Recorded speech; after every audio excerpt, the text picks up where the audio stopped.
One of the first things we did, we had a significant New York City team.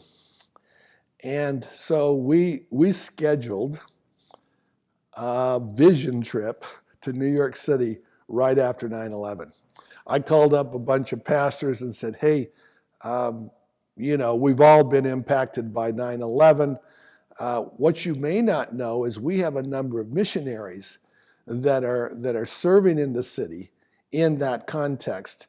We're going to sponsor this trip.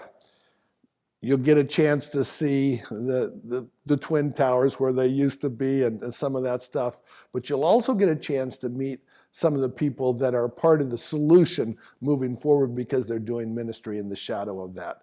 And so we did that in November after 9/11, and met a couple of our missionaries that are still with us today that were just appointed earlier in that year, the two guys that started our Recovery House of Worship Ministries.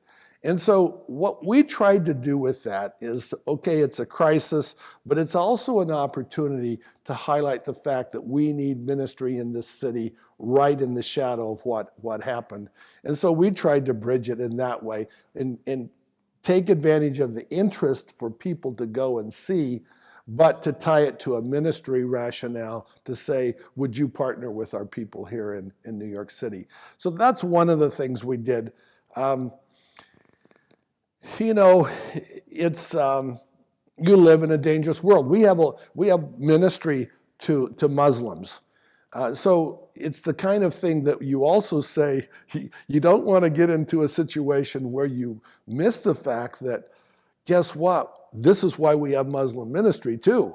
And if we do that well, then maybe we prevent this kind of thing happening again. But God loves and calls us to reach people of every nation and ethnic group and religious group. And so we're careful not to just get into the kind of the American nationalism and the revenge and all that kind of stuff, but take that as an opportunity to say the gospel extends even to this.